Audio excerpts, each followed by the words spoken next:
It's Raikesy, right? It's not. People say I say it wrong, right? It's Raikesy. Rakes. Fuck me.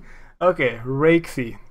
God, Raikesy. Everybody says it wrong, mate. Everybody. God, I I felt mean, bad, man. even like J mods don't know how to say it. So. J mods don't know anything, man. Oh shit, dude. But okay, I started recording just so you know, just Okay. yeah. You don't mind me occasionally vaping, do you? Nah, dude, go for it. Go for it. Sweet. Yeah, man, no problem. But yeah, thanks for being on, dude. I've been a huge fan of your videos, dude, and the Deadman Mode seasonal videos. So much work has gone into them. Oh my god. How do Yeah, you dude. how do you even put that much time in a seasonal? It's so demotivating. I'm just sitting there like, damn, this guy puts in a ton of hours. Yeah, it's I don't know. It drives me crazy. I have like a love-hate relationship with Dead Man Mode because I love it when I'm not dead. Hate it. But yeah, I don't know.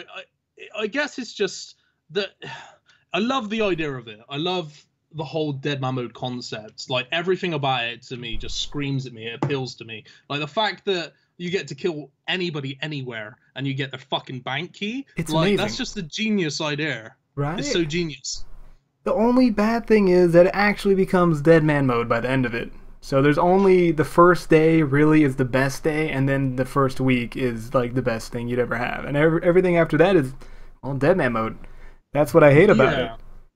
But it's difficult. It is difficult because yeah. like I thought about it a lot. The last season that came out, it was perfect. It really. I don't know if you played the last. I've played every season, dude. Every season, man. Yeah, well, with all the changes they made in the last season, I feel like it was perfect. The trouble with demo mode is, if you remember when it first came out, oh yeah, it was effectively a good idea, but a broken game mode. Like it was just broken. It really was. Like I remember watching Boaty live streaming, and he tanked like a 30-minute skull, got down to like 30 seconds left, and some guy that like attacked him, he killed, and then he got another 30-minute like punishment for killing somebody who attacked him. So yeah, they need to be careful because obviously it needs to stay how it was originally thought out, but at the same time it does need to cater for the masses, you know? Like realistically, the average person who plays RuneScape doesn't have that much time on their hands. Yeah. Exactly. Like you're talking maybe 2 hours a night for most people if they can actually get that time. So and they spend most of their time training. I always tell people when they, play Deadman Mode, dude, don't quit. You haven't PK'd yet. Like, well, I'm demotivated. I don't want to go PKing, so many high level. You just spent the last week training your ass off. Go out and kill some woodcutters or something, dude. Because it annoys me that no one does that. And some people do, of course. Most of the people PKing. But all those people who get into Deadman Mode, you see them training day after day, and they never use their skills or stats to just go out and have fun. And they always end up quitting. No, exactly. That's the whole point. Like that's something that really irritates me a little bit about demo mode is when people complain about dying and such. When in my opinion, demo mode is specifically for two kinds of people: PKers and people that are looking to make a bit of money. Because if you're smart, you can make a fuckload of money on demo mode, and I'm talking about swapping over. Oh yeah. So it's either that or PKing. Like if you're into PVM, if you're a PVMer and you play demo mode and you complain about dying, I don't get it. Do you know what I mean? Why would you even play a game mode where you're at risk of being attacked anywhere in game? I say the same thing deep worldy when people are killing green dragons. They're like, fuck off, bro, I'm just trying to make a decent living. I'm like, are you shitting me? You come into the wild? Come on. Same thing with Deadman Mode. You get so salty someone attacking, you're just playing the game. That's it. Yeah. And I mean, the last season they did, in my eyes, was absolutely spot on. Obviously, there's a few things that they need to tweak. I just think where people are so used to it dying out after a week or two, people just kind of do, if that makes sense. I feel like people have gotten into that pattern. Yeah. But really, if you actually played the last season of Deadman Mode, it was perfect. It really was perfect. The fact you didn't lose XP if you died, the punishments weren't so as severe. And that is obviously a good thing. There was also the XP cap, which is up for debate, really. I feel like that's a very good idea, although I feel like it may need a bit of tweaking in the future, because if you remember the last Deadman Mode seasonal, it was you log in, you get a mil XP you're allowed to gain. And I think maybe in the first couple of hours, like maybe even 3-4 hours in, I can't remember exactly, but it just jumped up to 2 mil XP. Yeah, it was half a day. Yeah, it was half a day so, in. I mean, that was kind of I think that was a little bit silly, but I feel like if they started it off realistically, like if they made it so it was, say, like a 500k XP cap first day, maybe 600k the next day, and like gradually build it up and up and up. You know, yeah, I've had the same idea, man. Except kind of the opposite in a way, where it's 1 mil the first day, because everyone wants to grind out that first day, not get capped right in the beginning, and then maybe the next day's 500k, and it just stays there. So when the meta of, you know, blitzing comes out, you might only be using burst. Yeah, definitely. It keeps the game going alive, because a lot of the reason why people died out was it's like, oh yeah, people are using god spells to PK. That's a great time. It's not too overpowered. But then the next day I gotta get a whole mil XP. And what if I died, lost all my bank? I wasn't muling or anything like that. It's demotivating to have to keep training every day. And if they brought the XP cap down, people could more focus on getting their supplies back and going out PKing instead of trying to keep up with the max level that is out there. I mean, I think personally they should lower the cap, so it's probably like 500k XP a day, and they should maybe look into increasing the XP, because I don't know what it was last season. Was it 5 or 10 times? It was 5. It was 10 times till you got to 50, I believe, and then it went to 5 times. Yeah. But like, it's one of those things, isn't it? Because like the proof's in the pudding, really. Like the first hour of demo mode is fucking awesome. I love it. Like when you're just running around killing people with like fire strike, and it's the funnest time of your life. Oh, it's so good. It's so good. So they need to keep that coming. Like for me, demo mode should be more peak. It should be like, in my opinion, it should be like 70% PKN, 30% training. Like that's how it should be. So then everybody can just have fun. Like that's the whole point in the mode, right? Exactly. Did you ever play original DMM mode? The one that still exists. Yeah, way back when it came out. I did. You know, I can't really remember too well, but I feel like I think I made a mistake in that demo mode. I think I just ended up training for the entire thing. No, and I never got a chance to actually properly PK, but I think at the time I was working a full-time job, so I don't think I had enough time to actually invest in it. But yeah, I just remember being really disappointed. I was like in a safe zone. I was in Valley fucking Castle killing knights for like God knows how long, and I never even got to PK. Ah, dude, you missed out. I did the exact opposite. First weekend, me and a couple friends bought out all the dragon spears in the game, and then we were the first ones to discover the hill giant ladder. So we would bait people up the ladder. Dude. Oh shit, dude. We were the first people doing that. It was so good. We made like a mil each night. But the thing is, I didn't know how to PK back then or even use my F keys. So I was having a good time, but I always got dropped. And the thing I miss about original DMM mode is not the 10 times XP or any of the rules, but how hyped people were for the game mode. And I think last seasonal people were getting pretty hyped, but everyone just quits around 1 week in because of that mob mentality. It's like, oh yeah, the game's gonna die in 1 week, why try anyways? While in original DMM mode, the game was dying at a fast rate, but there were so many people still wanting to play because it was so fun. You got people getting deboed into Varrock Bank for their whole bank and running into the Cooking's Guild, and just everything was so brand new. And I would really wish that was just brought into seasonal DMM mode. You're not worried about losing your bank or anything. You're going out there having a good time, not losing too much XP, getting more XP. You know, just I miss those days. No, definitely, and I think I think more people would be like inclined to play if they did some things for the tournament. So, and what I mean by that is I've played pretty much every season. I think I skipped one season where I was just like, I really can't be fucked after the last season. But saying that, like, I personally think like every tournament that's happened so far, like the last hour when everyone's forced into a small area, it's been multi, right? Every single time it's been multi. Yeah, I hate that. And so for me personally, like, I've never actually played in a tournament. Like this tournament coming up, the next one is the first one that I've qualified for, and I will actually be playing in it. But I've never ever played in one before this. And part of the reasoning for that is just I just see it like, what's the point in qualifying to get into the top 2K when I know there's absolutely zero chance of winning in the final hour, spending an entire week to just get one hit by like 10 barrages from a clan, you know? If they were to change the final hour, and I don't know how easy it would be for Jagex to implement this, but if they did, it would be amazing, and it would appeal to a way vaster like amount and majority of people.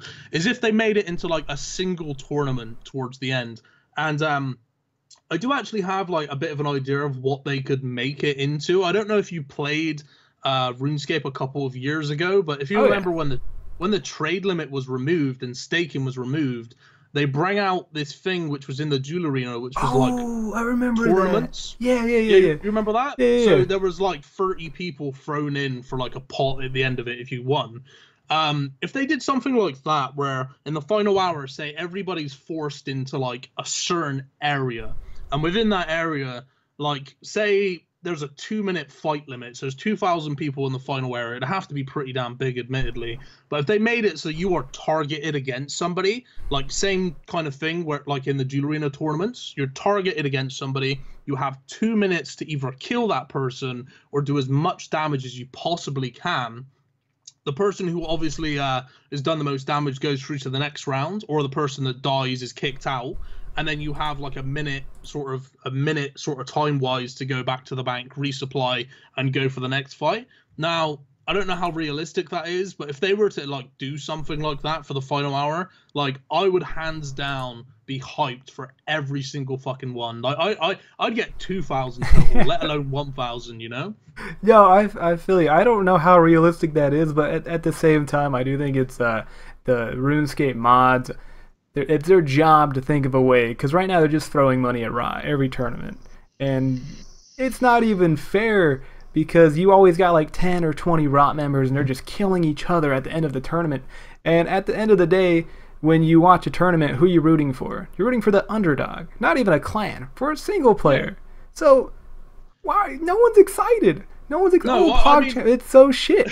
It's so shit. I'm not taking away like the skill factor from Rot or any of the multi-clans, because I know for a fact that the clan which comes up every single time, like Rot for example, there's a great deal of skill involved in actually. I don't deny that, but it's still boring as fuck to watch though. To be able to control that amount of people and do something somewhat efficiently takes a lot of skill, but it does mean that every single season at the end of the tournament, it means that there's going to be a clan winning instead of a single player. So it doesn't really appeal to those single PKers out there, you know, because there's a lot of really good hybrids, really good single PKers that don't even make videos. And some of these guys are fucking sick, but nobody even knows who they are. But they're not the kind of people that would play in the tournament because there's no chance that they're going to win, because the clans always win, you know? That is 100% true. It's not a good time for the tourney. I just never find myself excited until maybe the beginning part where I see Bodhi go on a rampage and destroy Lumbridge. That's the funnest part of the tournament for me. Or seeing two noobs bank standing. They got all sorts of random gear, you know, like Guffin's Plate Body, Rune Med Helm, Granite Shield, and they both suck complete ass at pking, and they're just talking mad shit. And the commentator just zoom in on it.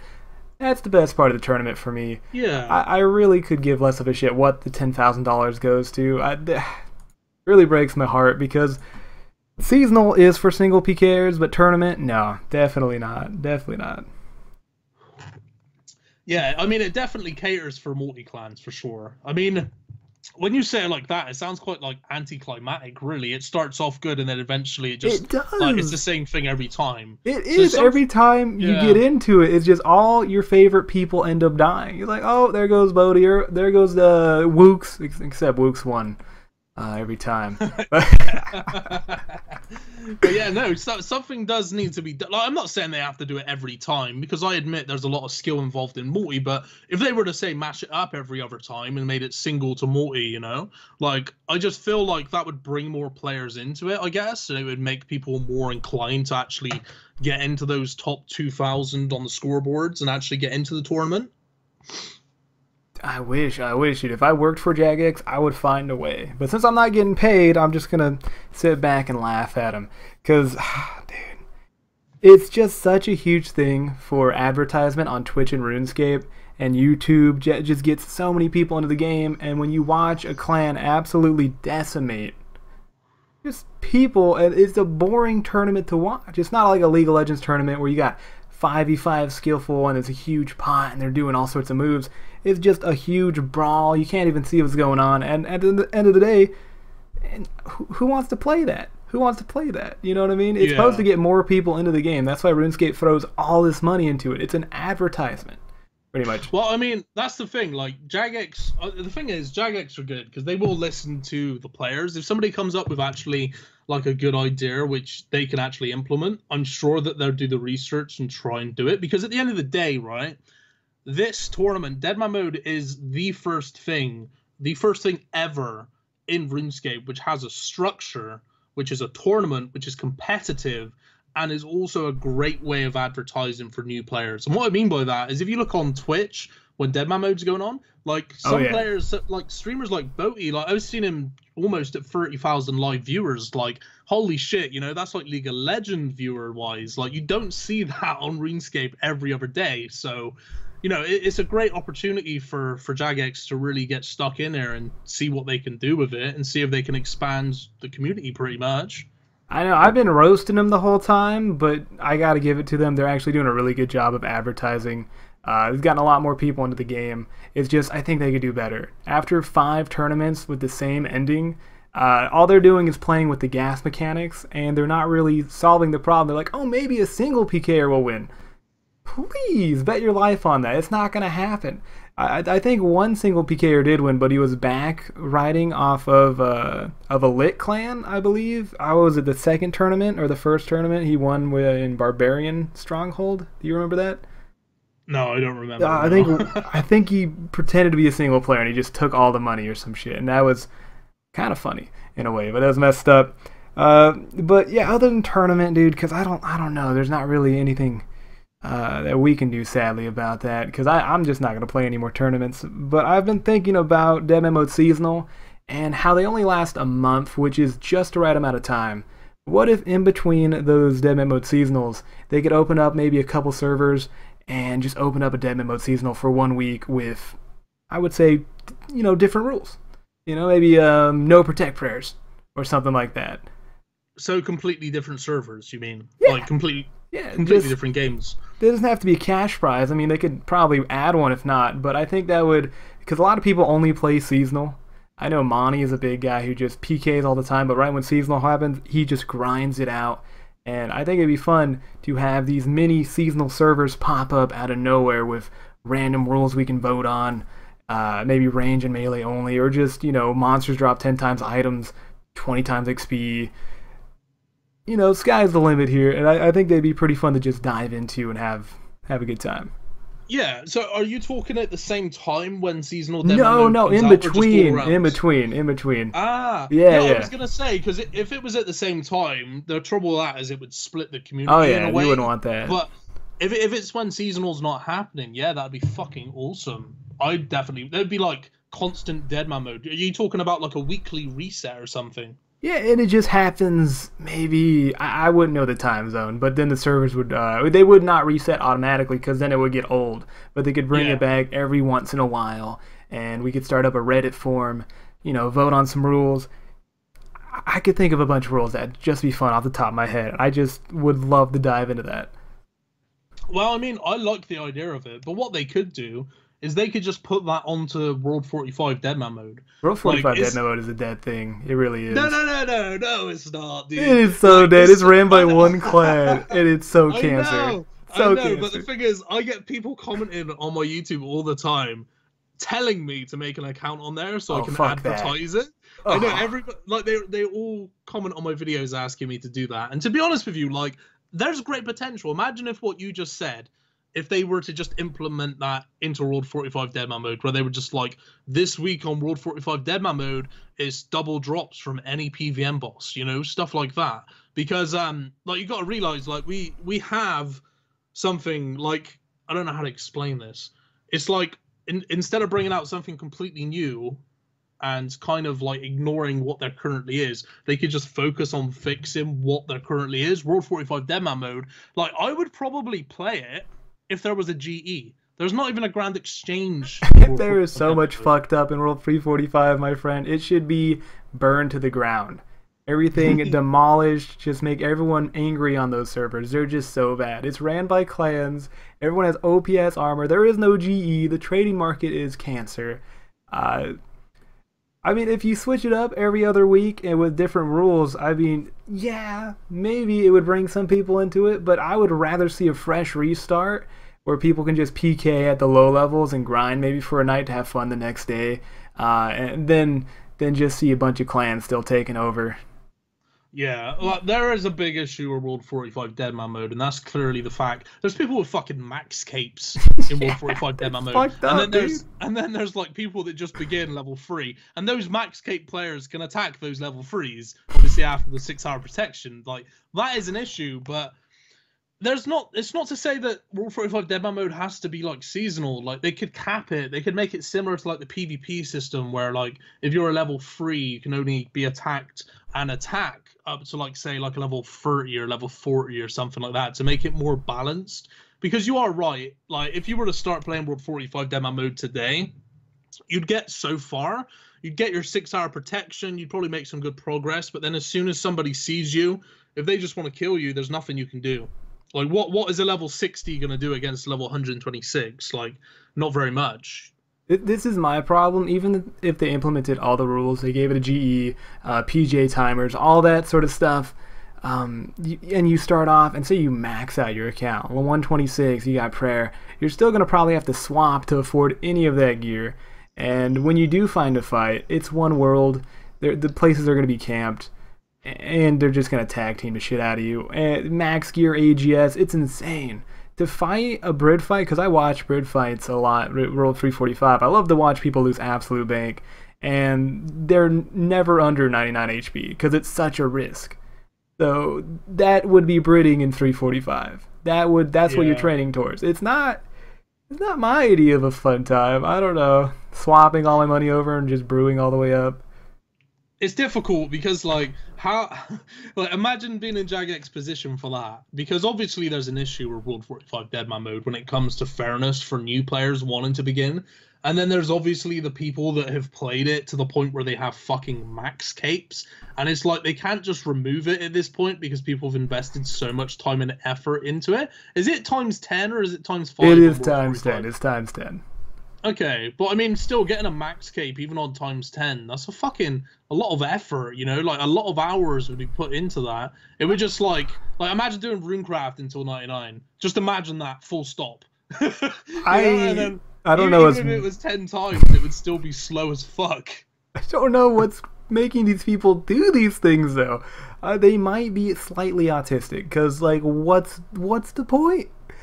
No harsh on them, but damn, it's fun to get max. I mean, yeah, it's cool. It is badass. It does give you some props. But why? I don't know. It's just, to me, it doesn't make sense. And yeah, I could see the point where Jagex can't just burn it to the ground, even though I would love to see that burn to the ground. Oh my god. And just start up some new seasonal servers or something. I think World 45 has great potential in some ways because, like, in my eyes, I see World 45 as a legitimate private server. That is the way I see it. It's faster XP. It's fun in the sense of PvP. Like, I think most people play private servers. I've not played one in years, but whenever I used to play one, like years ago, was simply for the PvP aspect and the fact that you could max an account in like a day or maybe in 5 minutes. It depends what server you're on. It's effectively a private server, which is fucking safe. You know, you don't have to worry about your shit getting leaked or getting a virus because it's owned and ran by Jagex. So, like, I don't understand why people even play private servers nowadays when they can just play World 45. It's basically the same fucking thing. Because they stake their whole bank. Get hacked. Yeah. Okay, the only way I could see World 345 becoming lively is if it has more than one world, because one world's not going to fly. It's not going to be too lively. Second, if the clans on that game start giving out like care packages and stop absolutely demolishing people, you know what I mean? They got to give it time to grow. You know, when a forest gets hit with lava, you know, lava just stops and then the forest grows after a while. Not lava just fucking plumes for fucking years and years. You know, you got to give it time to uprise a little bit. So if the clans on that game kind of gave out care packages, if all quests were unlocked, so you wouldn't have to, you know, do that, you probably have a decent fun time PKing on that game mode, but I, I think it's long gone, dude. I don't know. That's a long shot. Clans ain't gonna do that. I think if they were to like put in like a PvP restriction into it, such as only being able to attack like players within your bracket of combat, like I said earlier, like if you're like a level 3, you're only allowed to attack up to like level 30 or 40 or whatever. Like that would probably help a fair bit. Maybe they'd have to lower that gap down to like 20 levels. So if you're level 70, you can only get attacked by level 60 or level 80, making it more fair. Like that would obviously counter the max players in the game. And also, it's really difficult for Jagex to do anything on that server, because if they go ahead now and they were to just say fuck it, unlock all the quests for all the new players, what about the old players that had to do all those quests? That's why I think they should be able to vote on it. You know what I mean? There should be a poll that only DMM mode people can vote on, the ones who play World 345, and it's just a bunch of rejuvenation things. Okay, add more than one world, you know, unlock quests, make it easier for people to, because if the people who play on that world, if they actually want it to be thriving, then they will vote for some of these things. But I don't believe they do. I think they want to kill it off. I think some clans actually try to kill off World 345, so they just have it to themselves. Well, that's dumb. Like, it is. What's the point in that? I don't know. Understand the logic there. I don't know, man. I feel like they do. I don't know, man. I've talked to some clan members, mate, and it's just, I can't explain much, but I just believe that that's their point, is just to just demolish that world, so they're just the ones that are roaming. They're the more powerful ones, you know, top of the food chain. There must be a reason behind that. Like, there must be a logical reason. I don't believe for 1 minute they're just, like, completely toxic and they just want it to be shut down, because they've invested so many hours into it. Surely that's not the case. I don't know, dude. I mean, there's a lot of people who just train on there and skill and PVM, but those that roam around, I can't see them not wanting to absolutely clear the wild. Now, I don't know if they're toxic or not, but if you see somebody in World 345, you're going to jump. You know, you don't see too many people on there. And it's probably just boredom, to be honest. It's like, oh, dude, there's somebody out there. Let's grab everybody in our goddamn clan in full armor and just run on down. The guy's wearing like rune plate legs. Like monk robes. Yeah. And if I was in their position, hell yeah, dude, because, you know, you're already geared up on this and you don't want to waste your time. Just have a little bit of fun while you see somebody there, and boom, nobody plays the damn game. Yeah.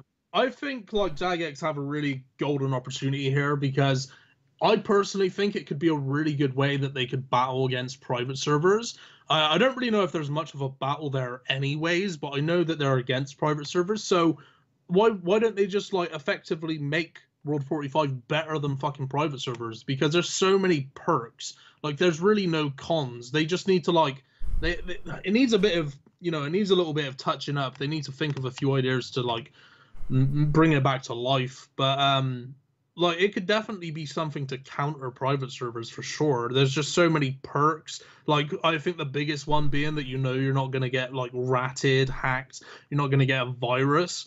It's all legit. And, like, I remember when I played private servers years ago. Oh, yeah. It was impossible to find a private server where, like, the clicks were perfect. Like, most of the servers were terrible. When it comes to, like, switching items and stuff, it was either way too fucking easy or it was way too difficult to do it. Like, this is RuneScape. This is actually how it needs to be. This is how it is, and this is how they try and get their servers to, like, mimic, you know? So it's basically got the perfect mechanics.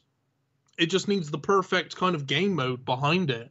Like, with a few tweaks and that, I'm sure they could think of something. So you're saying that World 345 could be turned into, they got the right thing going on, but they really, really need to change it. Like, not even where it's dead man mode anymore, but still full-on PvP, all that good stuff that it has, but take out more of that less toxic shit. Now, I can't go too specific because I really don't know what that is, but I know where you're going with this. It's just they really got to change it. They need to do something. It's a golden opportunity. Whether they decide to do it or not is on them, you know. But obviously, it's probably something it's like right at the back of their minds, honestly, because it's not really that important. Yeah, I doubt they're thinking of it. Mode, yeah, it needs to be. If they were to make it into something which was successful, they'd have to make it something where you just sort of like jump on just for a bit of fun. But at the same time, you are able to progress in it, so then you still have that feeling of achievement. Do you know what I mean? I would be 100% down. That'd be so fun. it can't just be tournament worlds, for example, because we've got that. So you'd have to make progress, and it would have to be sort of slow paced, but it would have to be a lot more user friendly than what it is right now. Because it's savage, it really is. That's where I feel like they lost out in Last Man Standing, that game mode that died out very quickly, because they were trying to make something where you can just get any item, any stats, and it's just full blown PvP. But it's so RNG based that I think it'd be so much more fun if you just start out with Mystic, maybe some very, very nonchalant weapons, and you can go around braiding people, and then you loot crates for better weapons, and kind of take that point onto World 345, and God, it's so hard to explain, but make it so that everyone starts out with something similar, even though you can't really wipe that game clean, so they probably wouldn't want that. But more people will come on and be like, oh, I can just go out and fight, try to get better weapons, better gear, but actually start out somewhere. Yeah. In a way. I mean, they could have like weekends, like maybe weekend events, like maybe one a month, where they have like a last man standing world where it's just the whole of RuneScape, and you just like get spawned somewhere random with max levels, and you just run around. Oh my God, that's fucking brilliant, dude! I want to do that so badly now. Holy I feel shit. like that's a cool. Like, imagine like you could just log in any day, any time. You just spawn somewhere randomly In like Max gear or something, right? Or just, and you go try to find better. I don't know how that would work actually. Maybe like chill gear, and then you go out and boss to get it. Spear. Yeah. Dude, yeah, they could do something like that, man. Like that could definitely work. But that would be fun. That would definitely be fun. And I mean, that's let's be realistic. Like we're talking about a video game here. Video games are supposed to be fun. So yeah, I think there's definitely a spot for that. God damn, dude. There's some brilliant ass ideas, man. By the way, we're talking about DMM Seasonal, and I want to see it last the whole month, because it kind of did, but obviously it was just the best PKers lasting the whole month. How do you think they could add any updates to where all those people who would usually play just keep playing? One of my ideas is to absolutely increase the amount of drops from monsters as the game progresses. Yeah. Oh, you put me on the spot here, dude. It's difficult with seasonal Deadman mode because, it's hard like, to say.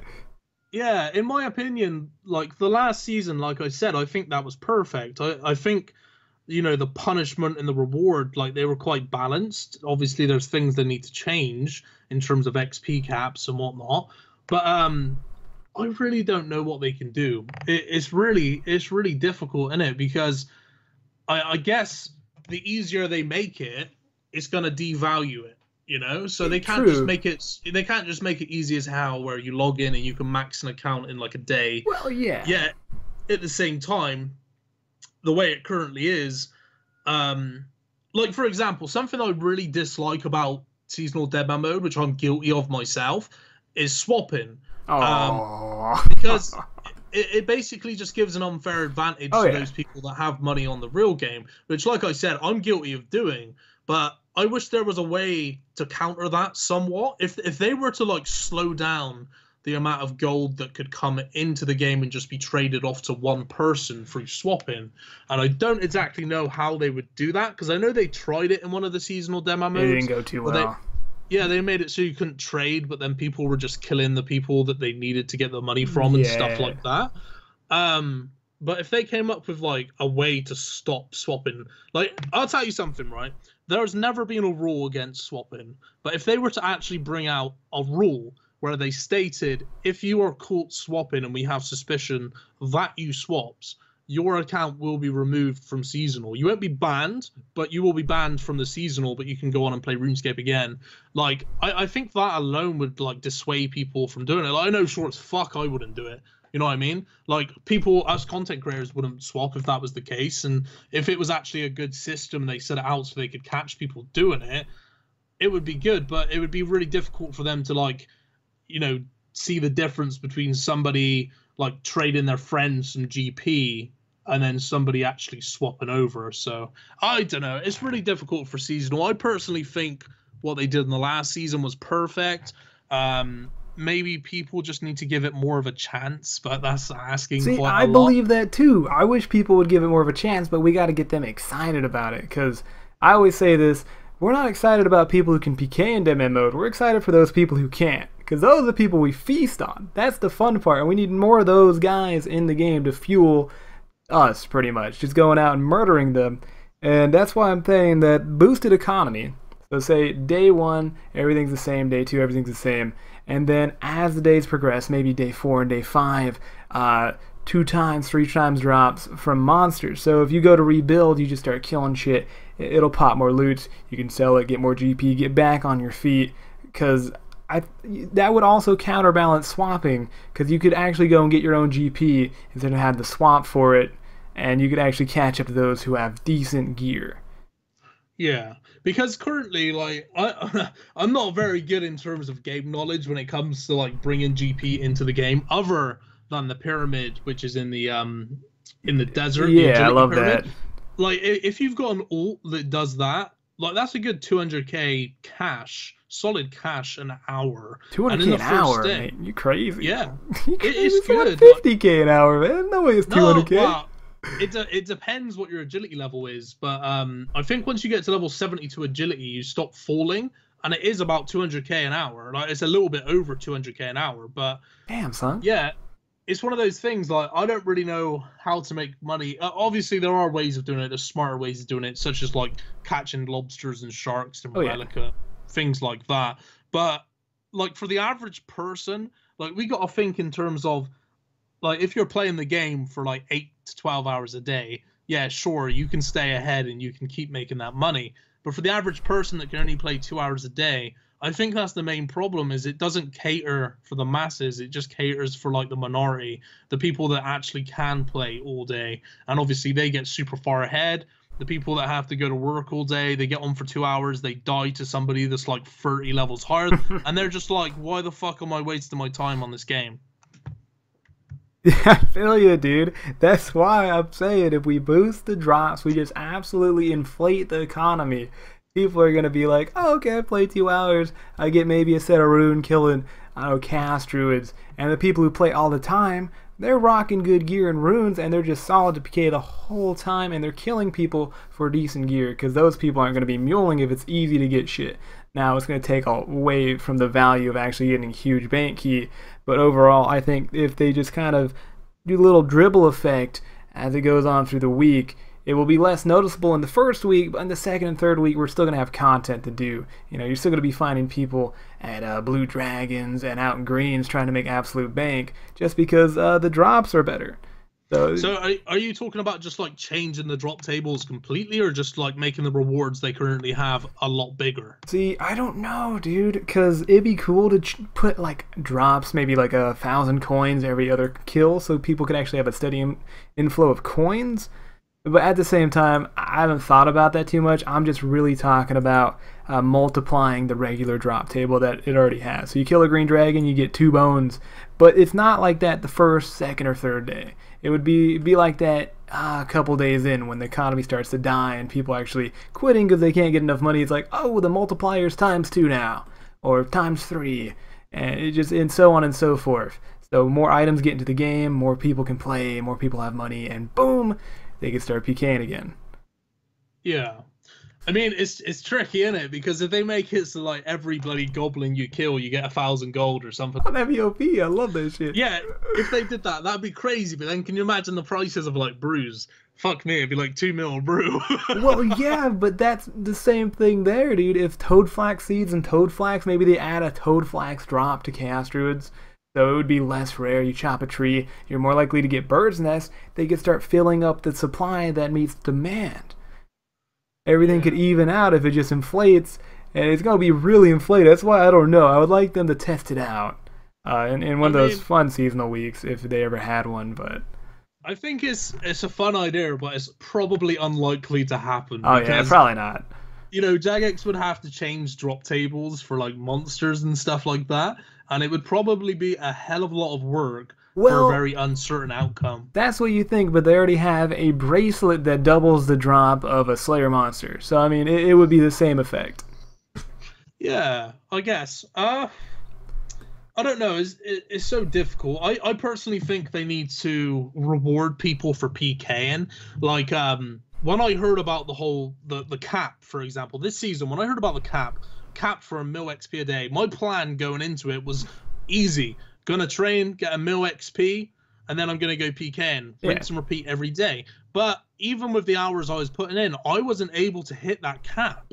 It may have been because my lust to PK was a lot higher than to train. So I think if they just made it so you're rewarded for PKing, that could be very interesting. Like blood money is like dead content. But yeah, really, it is. Yeah. Like some people don't even know what blood money does. In fact, I couldn't even tell you where you spend your blood money. I know that it buys some random worthless armor, but apart from that, I don't even know where to go to get it. So if they were to do something reward people for killing, I don't know what else they could give. Maybe the blood money could buy something that. It'd be or nice. Maybe like a blood money shop of some sort. If they I don't know. Yeah, if you could exchange your blood money for the bounty hunter shop, that would be a huge change. But you got to be, people could farm blood money, and then those items in that shop could get inflated because there's so many in the game. So that's probably what they're looking at. It's so easy to farm blood money. Maybe you have to kill somebody with a certain amount of risk to get one, and then you could spend it. Yeah, I don't know. It's like, God, we're racking our brains there trying to think of ideas. Imagine Jagex thinking about this shit too. They're getting paid, man. They're just sitting around a table, drinking some coffee and some crumpets or whatever the fuck they do. And they got this, man. I believe they made DMM mode. That was in itself an original idea that probably wasn't original. And off Reddit, I have no idea how that started. But it happened. I'm sure they could make this way better. I mean, this seasonal was perfect, I would say. It blew my expectations. They do need to lower the XP cap. I don't know. There's a lot of things they need to do to it. But other than that, it kept what I thought DMM mode would be dead by the first week, but it was actually decently alive by a week and a half, and then it started fading then. Yeah. No, definitely. They did a very good job. Well, I feel like every season that's gone by, they've learned from mistakes, and it's progressively got better. Do you know what I mean? Yeah. What you just said about if they inflated the drops, for example, and gave you a fuckload of coins, then everybody could just afford Rune by running to the places to buy it from the NPCs. But wouldn't that be amazing for PKers to kill them? And that would give a reward to PKers. No, definitely. That's what I'm saying. Okay. It's a good idea. I like it. I do like it. I think that's really interesting, actually, because it would be easy for people then to acquire gear, and they'd be less likely to just quit because even if they die, they know that they can get their gear back so fast. Oh, yeah. But I like that tied in with the fact that if they made it so that gear is the best you can get. So in the last season, Mystic and Rune, or a Dragon Plate Skirt and a Dragon Chain, were the best items that you could get. So it would be really fucking interesting, because then obviously the people they'd be fighting against would basically be in the same gear, and also the people that are killing off these people could actually use what they have instead of it just being junk. Exactly, dude. It would be a lot more fun, because I'm so glad they took out Barrows. Super overpowered. But at the same time, what do you think about Monkey Madness 2, what are they called, the Demonic Gorillas? I have no idea. Tormented? Yeah. Demonic? Okay. Yeah, Demonic, yeah. Demonic, okay, I got it right the first time. What do you think about the heavy ballista and the new amulets coming into the game? I think that's a bit overpowered. Yeah, I don't think... it's difficult. They could very easily just, cut that area off and just make it like Zora, where you can't go to it. The heavy ballista is... insane. Fucking insane. I had to fight against people this season with the heavy ballista, and I remember getting hit a fucking 60. I'm just I've only got 80 HP. It's oh my god, calm down. I remember there was a point I was tanking at Castle Ward's bank, and the guy just had his ballista on and was just fucking hitting me 30s through my prey, and I'm just there desperately trying to get food out of my bank. So yeah, I'd say pretty much almost on par with being as OP as Venom. So yeah, I think that's something that they probably should do something about for sure. Yeah. For real, because the best armor in the game is Rune, and then you got a ballista.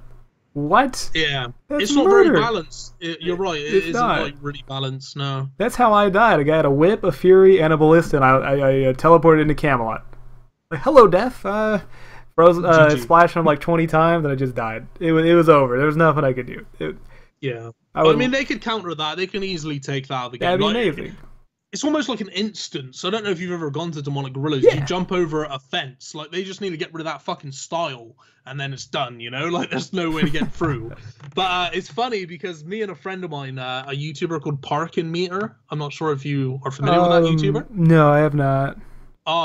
Shameless plug, but you should check him out. He's awesome. He's Okay. he's like a rune zerker. Nice. That's his main. He's got a really nice account. But we were actually PKing at Demonic Gorillas.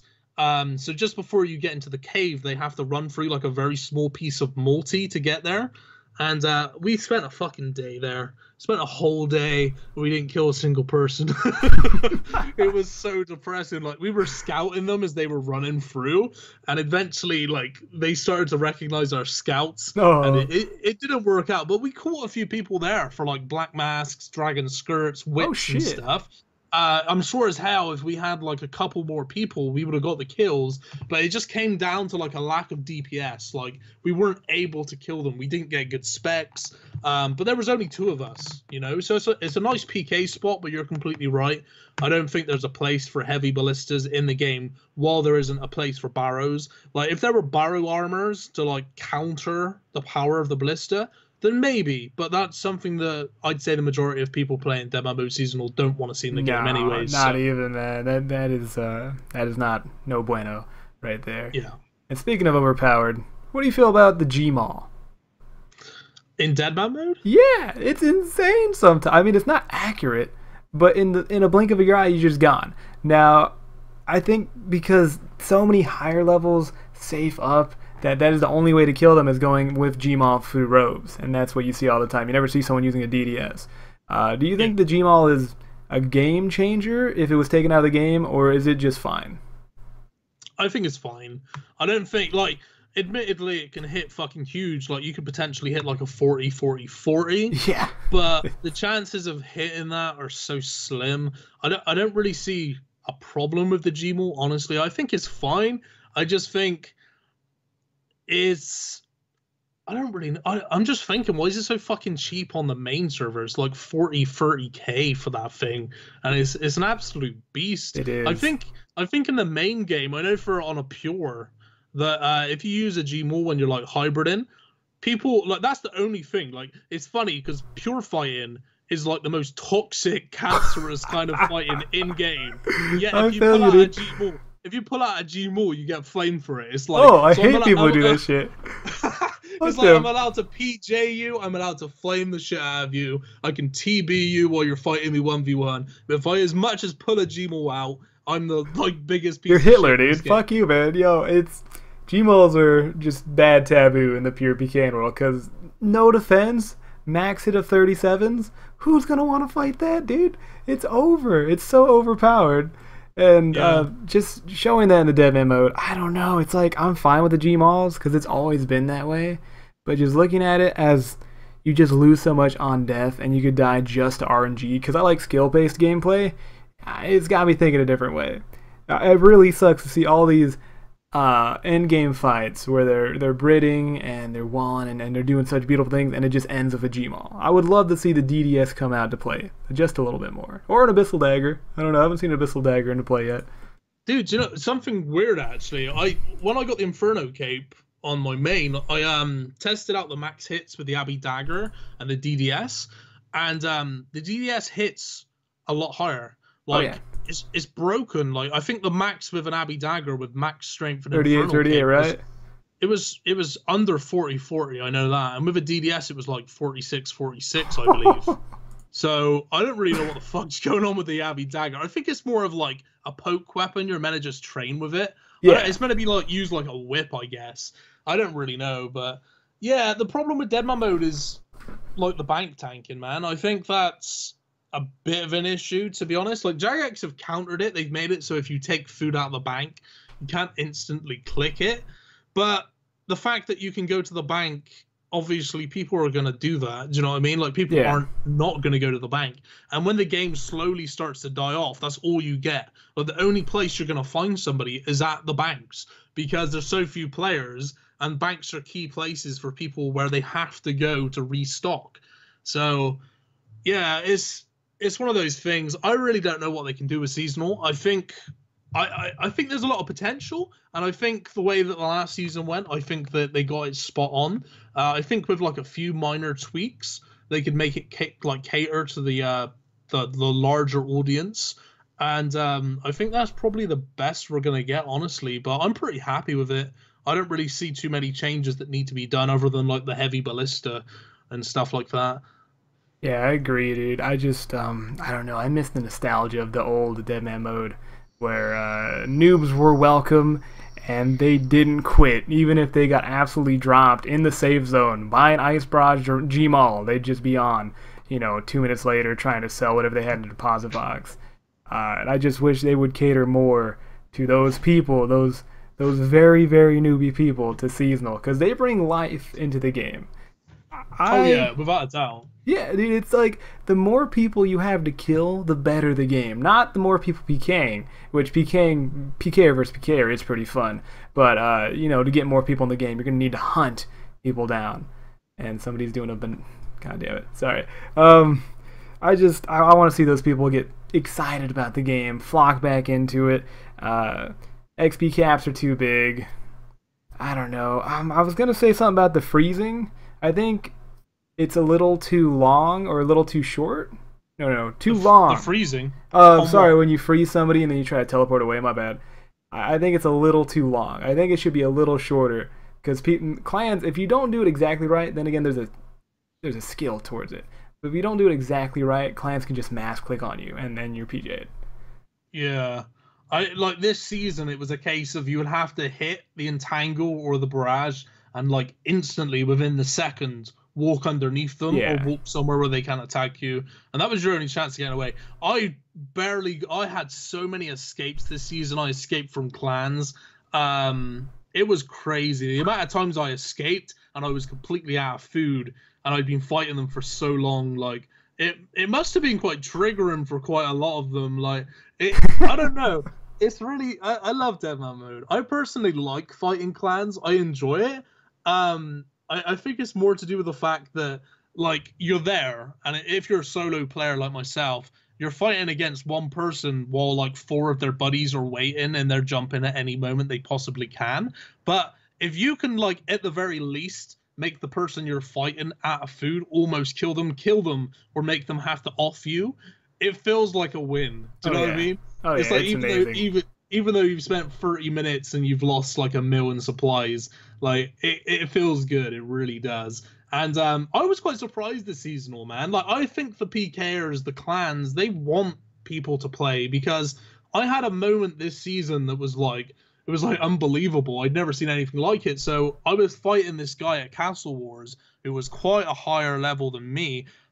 He outstatted me. He was probably about 10 combat levels higher, and I think he had better gear than me. I think he had like a whip. He may have even been the guy with the ballista. But we fought a lot, and in the end, he actually killed me, and it was so annoying. I couldn't get food out of the bank. It was like, I don't know if it was on my end or what. I think actually no, it was an Australian world. That was it. No. Yeah.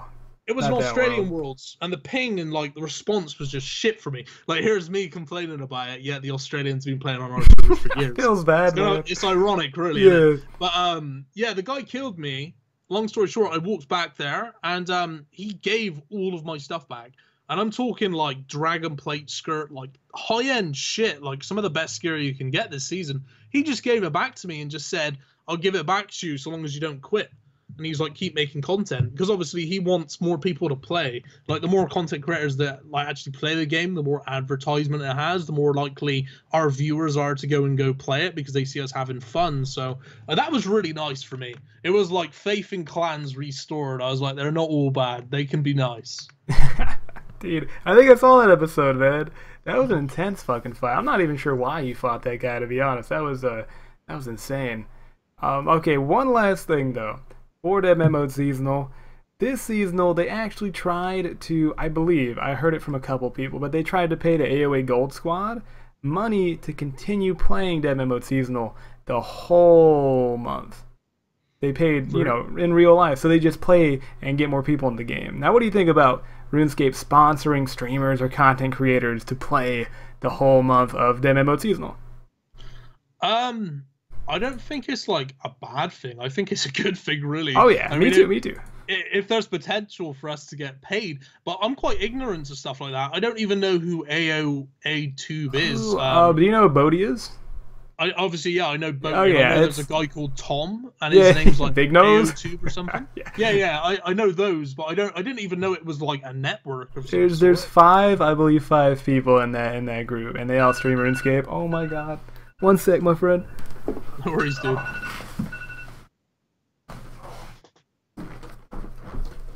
My bad. That was my alarm clock. I didn't sleep, but if I was asleep, I was supposed to wake up for this. Oh No shit. worries, man. Yeah, By the way, I don't mean to dox you, but you live in Cali, right? I do live in Cali. Whereabouts in Cali are you from? Fresno, the butthole of California. Yeah. So that's close to Sacramento, right? Fucking 9 hours away. Oh fuck, maybe not. I'm thinking of something else. Well, I've been living in Sacramento, man. We could have done like a real life podcast. Dude, you should come to TwitchCon, man. We can stay. TwitchCon, when's that? October something.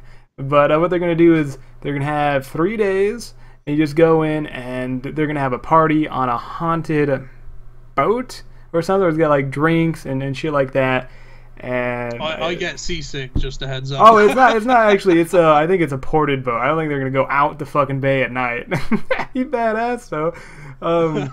But yeah, you just meet up with usually most of the RuneScape community there. It's actually a really strong community at TwitchCon. There are a lot of RuneScapers that go to TwitchCon. Oh yeah, dude. I was drinking with Bodhi, just everybody really. Just most of the Twitch community I was chilling with.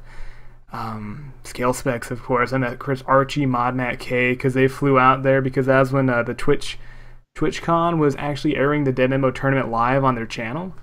Oh wow! Yeah, that's awesome. I was watching it on a big screen, and Alfie was up there playing, and I didn't know that I could play up there, or I would have trained. And I was thinking, dude, I should have just, because I was qualified, I should have just gone up there, got on the tutorial island in front of like 50,000 people. I was like, let's go, boys!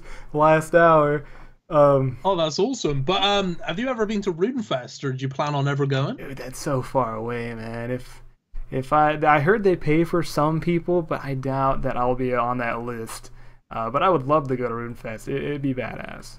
Yeah, well, dude, if you keep on making videos, I'm sure there'll be an opportunity in the future at some point. But like, you can get flights from America to the UK. People, like, I've spoken to a lot of Americans because I was in California, obviously, and I was like, would you ever go to the UK? And they're just like, oh, it's way too much money. But like, you can get flights for like returns from like America to the UK for probably, I'd like to say like $750, something like that. It's a lot of money, don't get me wrong, but I mean, if you were to save up and you really wanted to go, it's not outside of most people's reach, I would say, I mean, yeah, but you got hotel, food, dude, $750 is not that bad for a ticket to the UK, to be honest. I mean, yeah, I mean, most of the people I've spoken to, what I'm getting at is a lot of the Americans I spoke to, I think they just thought it would be thousands upon, like $2,000 for the flight, and obviously it is in some cases, but you can get cheap flights, man, like. Fuck it, But the reason why I asked that is because this is the first year where I'm actually going to RuneFest. You're going, dude? Fuck yeah, it's fucking nice, dude. I know. I'm actually going to RuneFest this year in September, which is going to be insane. Like, it's something I've always wanted to go. I've always wanted to, but I've never had somebody to like go with me. Because I don't really know how I felt about just going on my own to RuneFest. You know what I mean? Yeah. Like, it's one of those things. I think if I had like a real life friend to like go with me, it would be like a fun experience. But none of my real life friends actually play RuneScape. In fact, they mock it. So like they laugh at me for playing this game. But fuck the haters. Damn on the haters. I was about to say. Oh god. God church. Oh shit. So, yeah. Oh mate, it's so stupid, isn't it? But yeah, I got invited to RuneFest this year, so the actual event's going to be paid for, which is really nice. Oh, so fucking dude. It's just too good an opportunity to say no to. Of course I'm going to go. I've always wanted to. It's like it's a real huge opportunity. I'd love to go. Always have wanted to. I'm just hoping I'm going to get like a free fucking like poster or something. Like that's my goal, is just to get like a load of free merch. Just get some RuneScape posters and bags and stuff. I That'd be think awesome. one RuneFest they were allowing you to use bonds for currency there, and Kiefer saved up one bill and he started buying everybody beers with his fucking RuneScape card or some shit. I don't know how that that's went down. awesome. They stopped it though. They amazing. fucking stopped it, but they used to do that. What the hell? What, like, they didn't expect it would go like that They far? didn't think people would have that much bonds to spend. I think they should bring it back though. It really would be a good money sink. Oh, definitely. Like, I do know what you're talking about. I remember, I don't know if the flight was included, but I know that you I could pay think for your so, ticket actually. through RuneScape Golds. I think the flight was included, dude. Jeez, that'd be amazing. That's huge. That must have been that must have been like a bill, like in-game currency. Dude, Keepers did Zora for like billions of kills, man. He had so much money saved up. Fuck.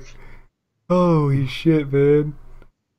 God damn. God damn. So you think that paying people to play seasonal, that would be a good thing? Wow, we really did stray off. Yeah. Yeah. Oh, shit. I mean, I don't really think they need to, honestly, because people love to see Deadman mode. Like PvPers, PVMers, even skillers enjoy watching Deadman mode. You know. Oh yeah, it's universal I don't content. think they need. I don't think they need to, but you know, if they're willing to pay people to play, then fuck me, yeah. I mean, that's awesome. I'd happily do that. They pay people for the whole month, though. That means you can't like just quit. Because I think the story here is that people just quit after the first couple weeks, and they're trying to get it to be a whole month thing, even though it dies out. So the more people they pay, the more people that are going to be watching the person that they pay play, and they might play too. And I think that would just be good for everybody. And I'd be super jealous for those who got paid. I would cut them. God, that'd be amazing. Yeah. Well, I think something that Jagex are really starting in the past couple of years to realize is I really think they've started to value us content creators a lot more. The power of like basically free advertisement, that's effectively what we do. You know, whether you get like 1,000 views a month, 10,000 views a month, 1,000,000 views a month, or like 10 million views a month, that is advertisement for RuneScape. Exactly. Where people on YouTube or whatever platform you're using, people that may not even have heard of the game, are gonna see, and you know, is basically free advertisement. So, I mean, if there's anything that Jagex are willing to do to help the content creator out to like keep this process going, I personally think that's a very good thing. I think that's really supportive, and it's basically smart for them, and it's obviously good for us. You know, we both benefit from it, so why the hell not? Exactly, dude. That's where I'm going with that. I would love to see Deadman mode continue, and then along the way, content creators are getting something from it, other than just videos, of course. It's always good to see people actually getting, what's that word? Compensated for their efforts. A lot of free advertisement. Yeah. It'd be good. I mean, I don't think they need to do it because obviously, us content creators are going to make videos regardless of whether paid or not. I'd say the majority of people that make content pretty much do it as a passion, and obviously you get paid on the side. It's just a bonus more than anything, or at least that's how I saw it. I feel you. And I've seen it for a very long time. So, you know, like for me personally, I've made videos for years. Like I made the first video I ever made was probably, I'd like to say, over 10 years ago on RuneScape. Damn, dude. And it's really funny. I've got like a really long history, a history that not many people actually know. But what happens was, it was my old videos, and if you actually look on my channel, say my oldest video was probably only 2 years ago. But what happened was, like I said, 10 years ago, my YouTube got hacked, and I had a bunch of PK videos. I had loads of videos back around the time before free trade was taken away and bounty hunter creators were implemented. I had videos back then, but I got involved with the clan community. Mostly to do with like single PKing, like, you know, you get like teams like Team Unique, Brat, Frontline, and like they're the teams now. But those sort of clans have been going for years, ever since the game began. So I got involved with teams back then, which were the equivalent to like Frontline Brat now. Which meant I was just like introduced to the whole toxic clan community. And long story short, but my YouTube actually got hacked by a ROT member, and they just deleted all my videos. That's fucking savage, dude. That's so mean.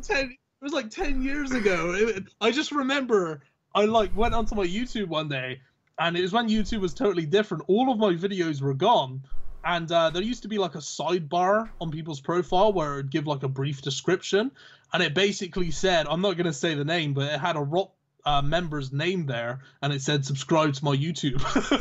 And he just deleted all my videos. And I was just like, do you know what? It was kind of like a fresh start though, because they were all terrible videos, so I wasn't fussed too much. But yeah, dude, that's fucking funny. About the community, dude. The clan community. I also want to join in on some of my older YouTube videos, man. There's some cringe right here. I didn't get hacked by a rot member. And let's not talk about the Minecraft Let's Plays. Let's just leave those out of it. God damn it. But it's so bad. Oh my god, my stream, actually some of them have found it, and they'll donate certain parts of the videos when I'm live streaming. I don't tell anyone about it on the YouTube channel that has it. I keep that shit on the lockdown, but people fucking find that shit. But I used to make RuneScape PK commentaries, and I would get really excited because I'd watch someone else do it, and it was amazing. So I would try it, and I didn't know how to put music into my video, so I was like, alright guys, I'm gonna try this, and I take out my my iPad and I just blare it through the mic while I'm trying to commentate. Oh, that's terrible, mate. What the fuck? So bad. The worst part was my mom found out, and I go into the living room one day and she's showing my grandma my RuneScape videos. I'm just sitting there like, what the fuck? And she goes, Michael, I'm so proud of you. I'm like, why? Why are you proud of me? It's like 5 views. Do you know how the internet works? Oh, mate, that's lovely though. Like, it sounds like you got really nice, supportive parents, man. Oh yeah, they're still proud of me. They don't know what the fuck I'm doing, but they're still proud. They're like, I'm so proud. I'm like, you don't know what the fuck I'm doing.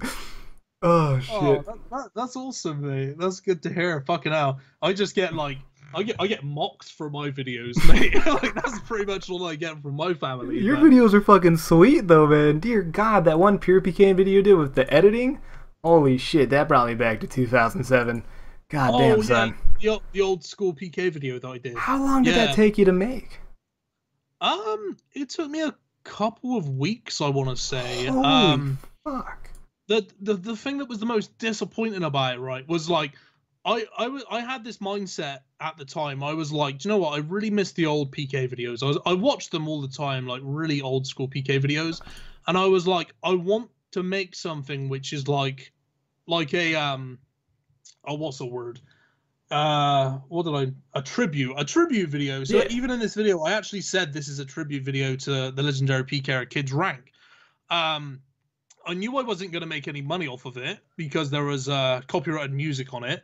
I would make more of them, but honestly, it was a gamble for me because I was putting copyrighted music in that video, and if somebody was to like flag the video, then I could get a copyright strike, which was my main worry. I was like, well, if you don't monetize it, right? Or is it even if it is monetized? Yeah, no, I didn't monetize it. You can't monetize it if someone else's copyrights in it.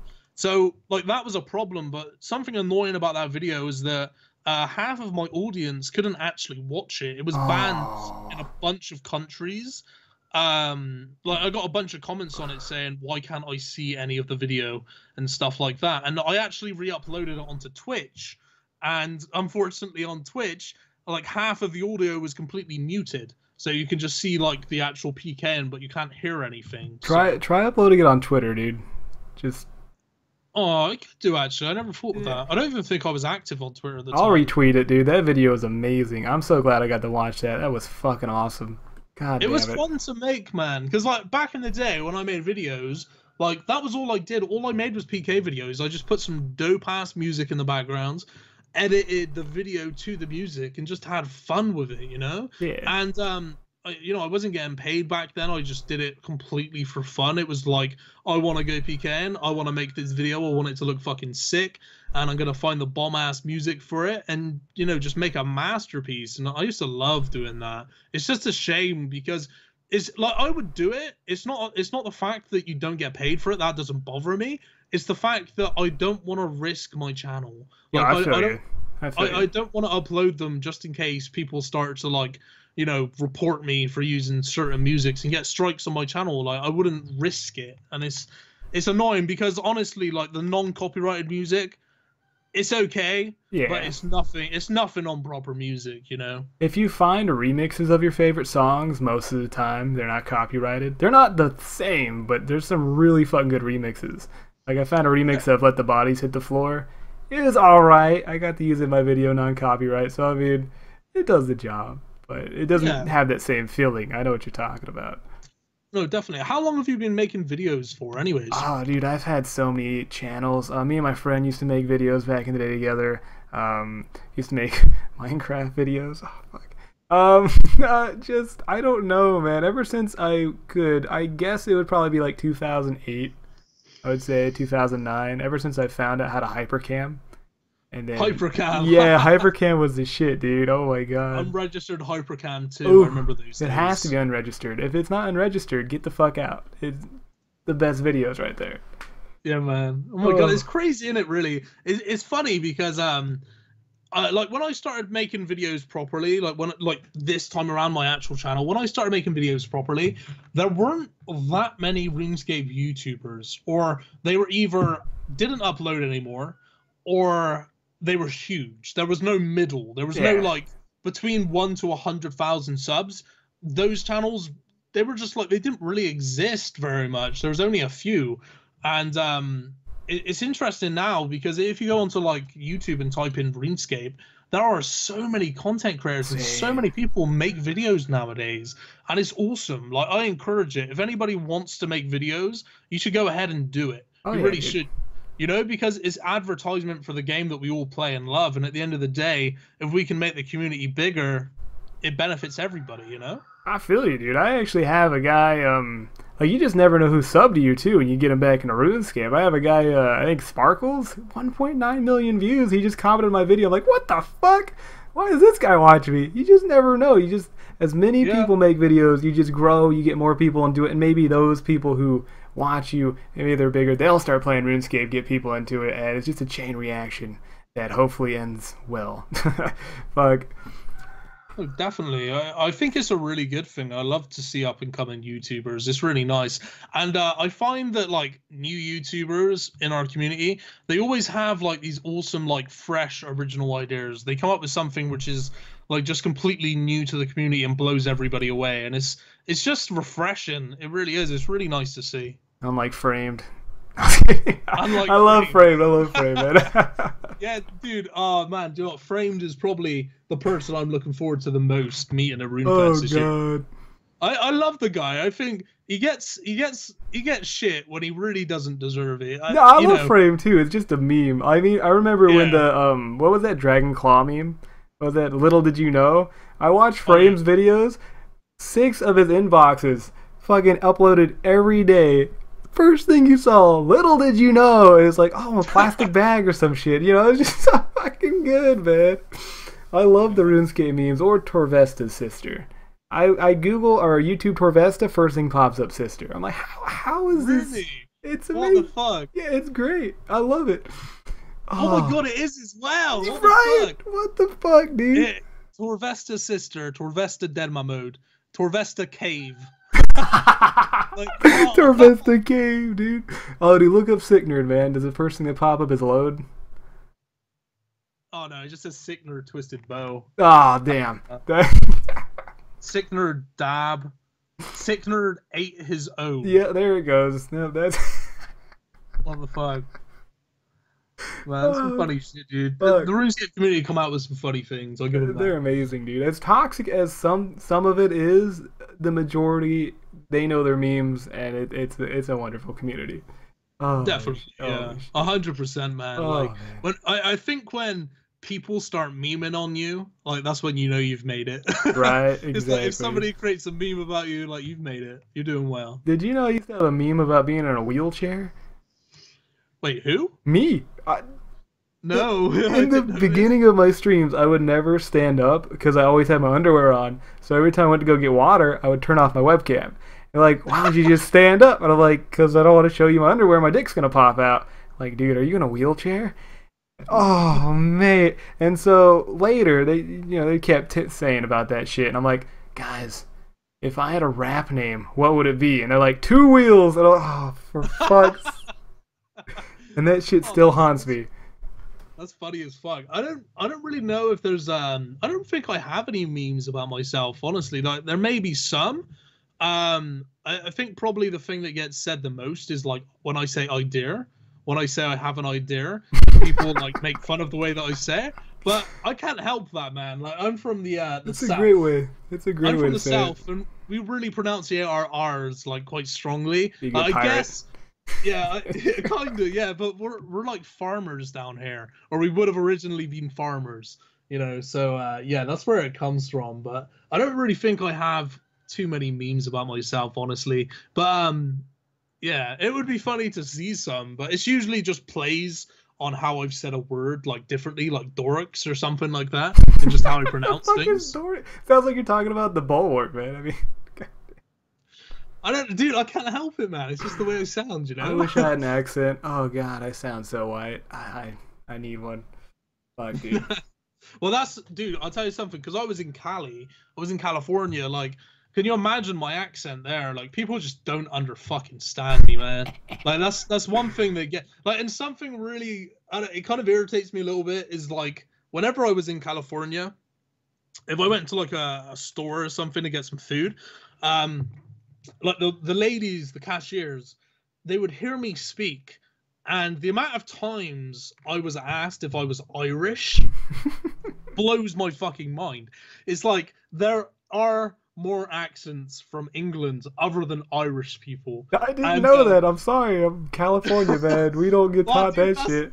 I remember this lady said to me, I spoke, and she was like, "Oh, you're a little bit Irish," and I just looked at her and I was like, "No."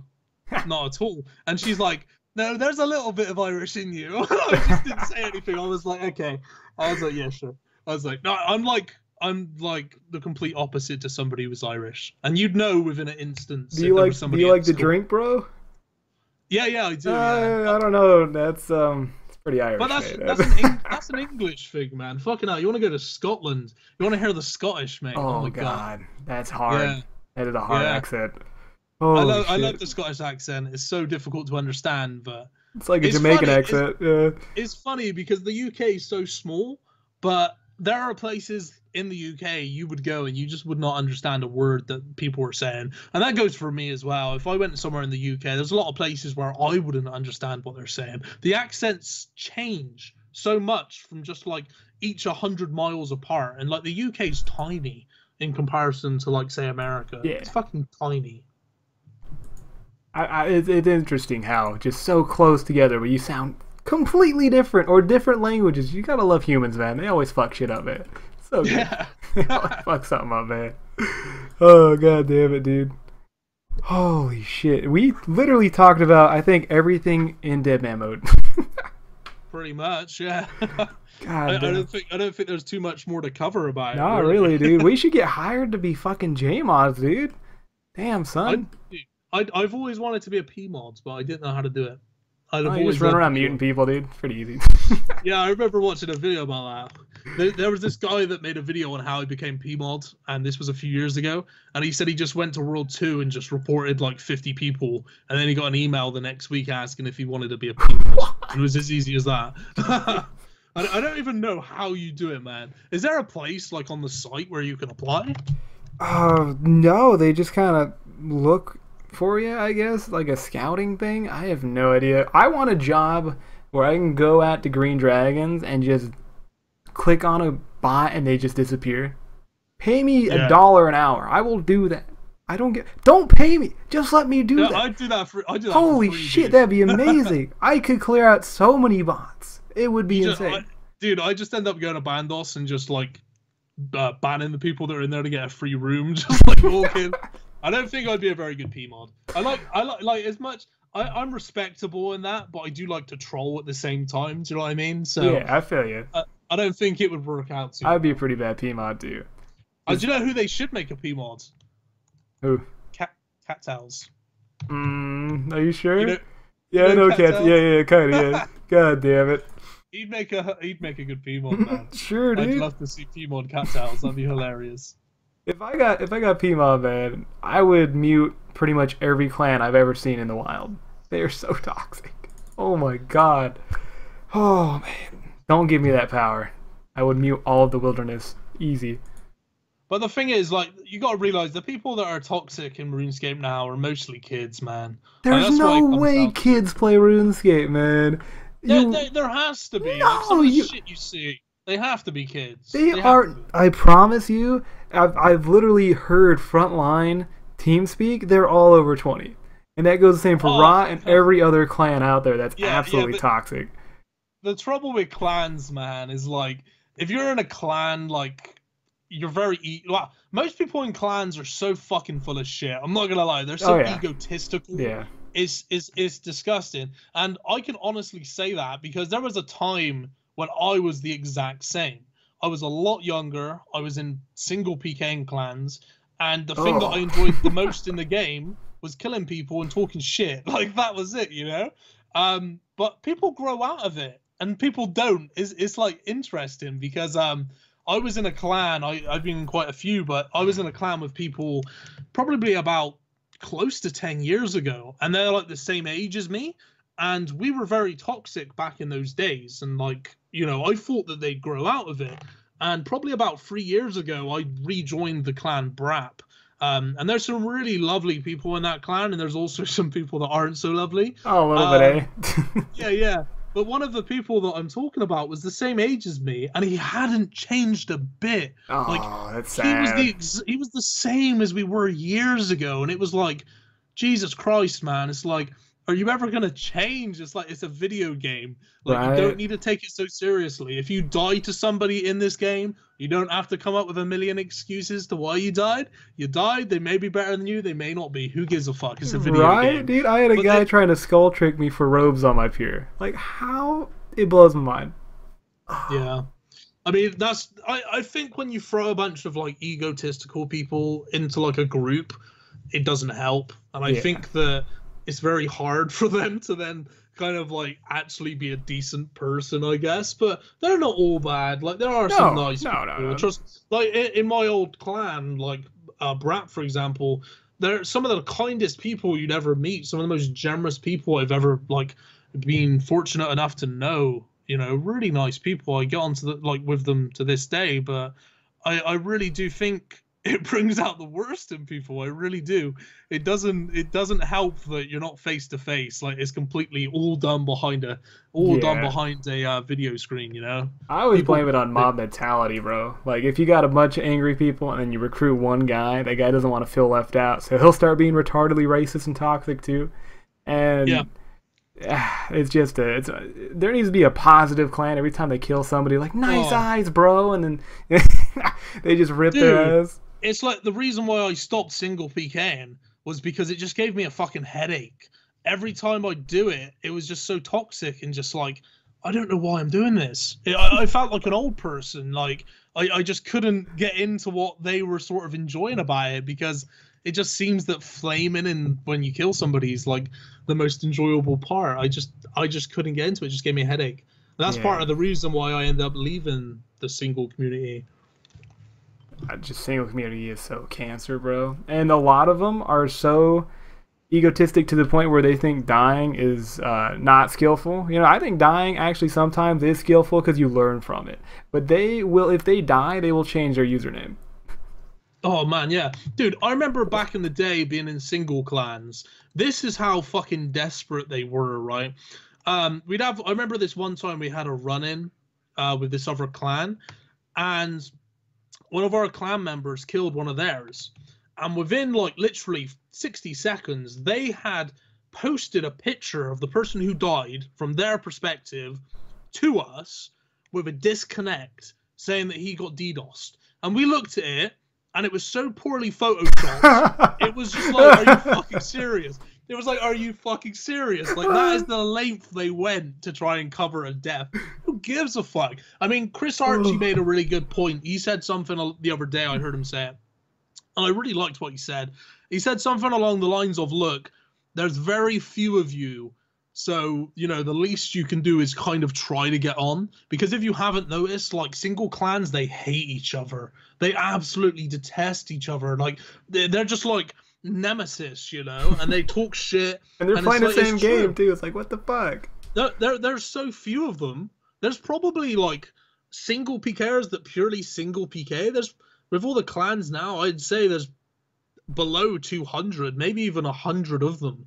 And the fact that there's so few yet they hate each other is like, Jesus, like, have a little bit of respect, you know? Like, I don't know. I don't know. I prefer the old days, man. Like, when people didn't PJ, that was many years ago. People don't even know about those days, but it's funny. It's funny, man. I would advise nobody to join a single PK clan because they don't change. They really don't.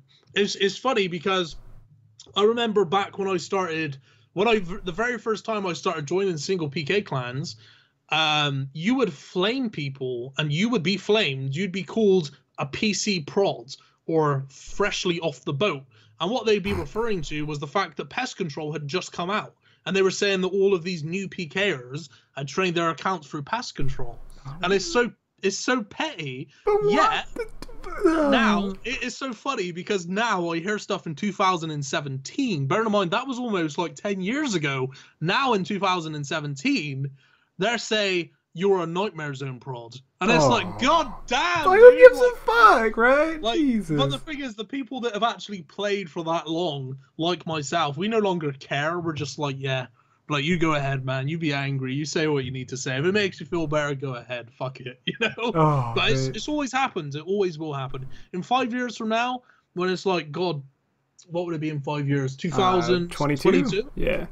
They'll be saying the same thing about 2020.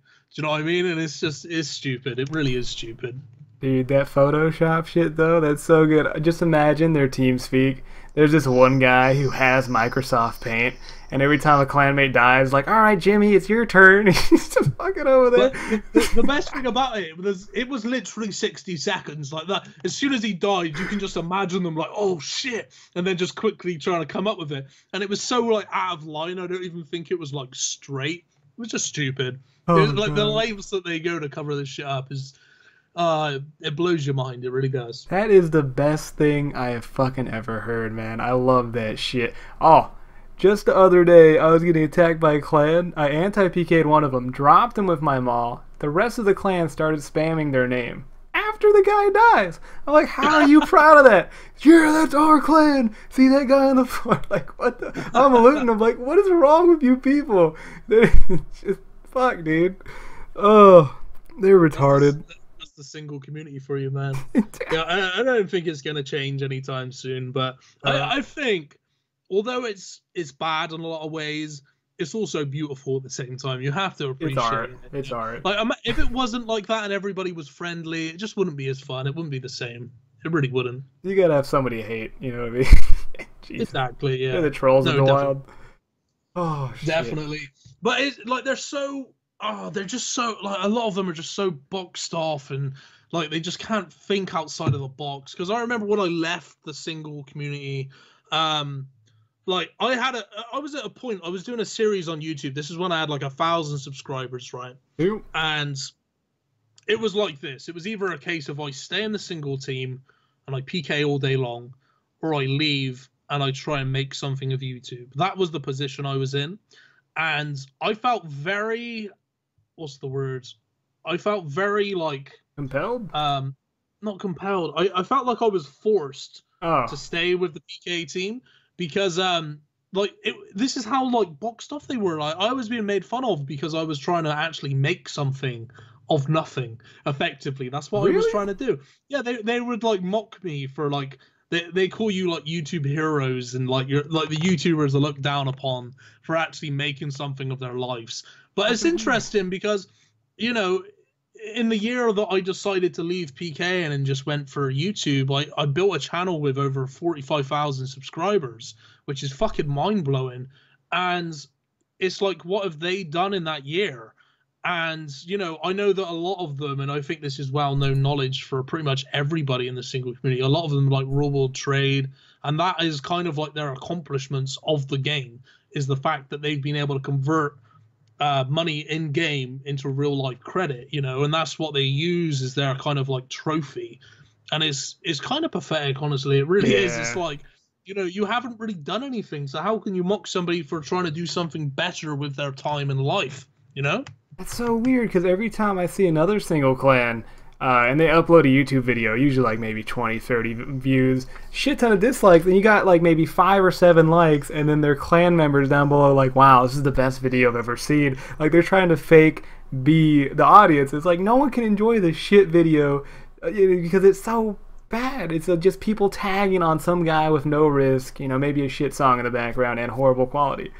So it's so weird that they hate it on you when every other toxic clan is trying to encourage those people. I don't know, man. Yeah, it's like it's like in life, you make good decisions and bad decisions. That's just like a path you don't want to take. Right. Like that's kind of how I see it. But I do have to give props. It's really funny to see it. But are you familiar with a lot of the single PKing clans? You could probably say a name and I'd know it. So have you heard of Team Unique? Oh yeah, of course. Well, they're toxic as fuck. Well, that's the thing, right? Is Team Unique, they got a lot of crap from all the other clans, but as far as I can remember, Team Unique has been a clan, and they've been open for so many years. They've never closed.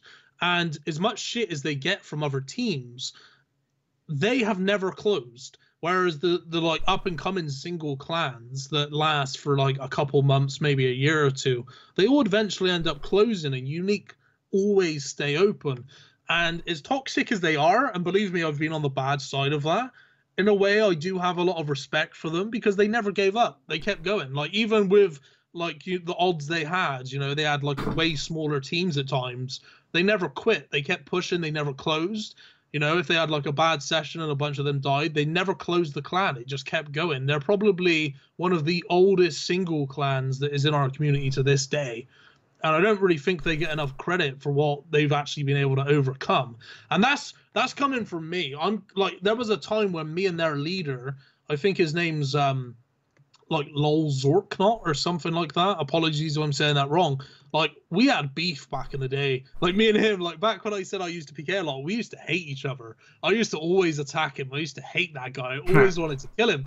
And it's so funny because as time's gone on, when I came back to Old School, when I uploaded a single Britain video, like back in the day, he would comment on all of my videos saying how terrible they were, and I'd probably do the same thing on his channel. He actually commented some like really nice shit on my video.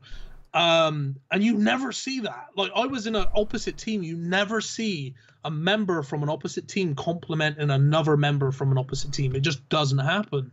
So yeah, I mean, I think there is room there for change, but I think you are right. When you put a bunch of angry people together, the outcomes, it's never really positive.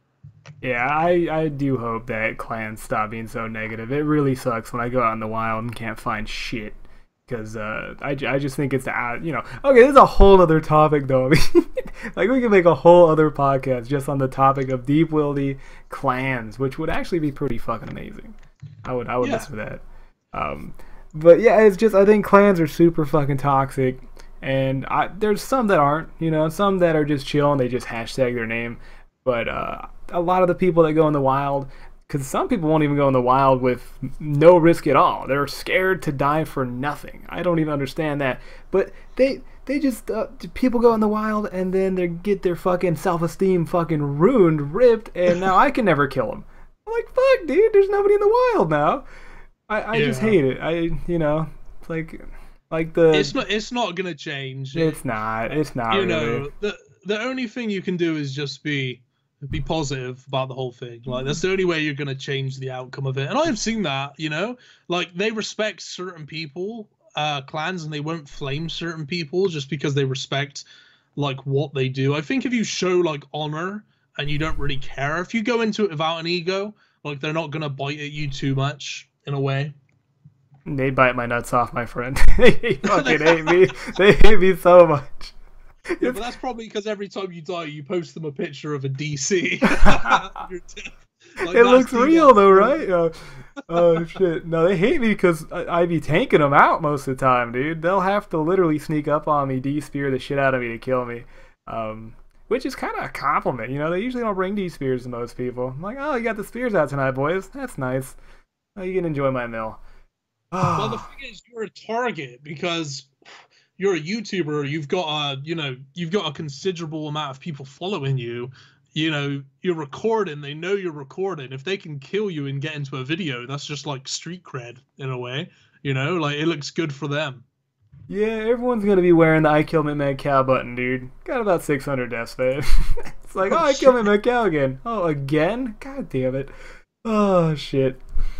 And I mean, you spent like your videos, they're, I want to say 100% PvP. Am I right in saying that? Like, you don't really make PVM or. I had Iron Man. When Group Iron Man comes out, I'm gonna start that up. But other than that, yeah, you're pretty much right. I love the PvP. I love the Wildy, man. It's so fun. You never know what you're gonna see, dude. I killed a naked guy. He dropped the Berserker ring. I'm like, what? Why? Yeah. Okay, thanks. That's the thing with the wilderness, man. Like, that's what's always appealed to me, is the fact that you never know what you're gonna find. Like, you could just walk into the wilderness and just find a guy with like fucking full bandos, right? Dragon skulls. Like, I love the thought of that, but the chance of it actually happening doesn't happen very often. But it does occasionally. Yeah, it does sometimes. You know, you never know, man. I just can't wait to PKD Claws one day. One day. Oh. You're gonna have to smite them, dude, because they changed the way the items are dropped.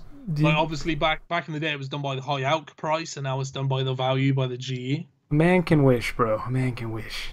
God damn it. Oh, man. Definitely, dude. Dude, this podcast has been fun, dude. We're going one hour plus in. That's fucking amazing.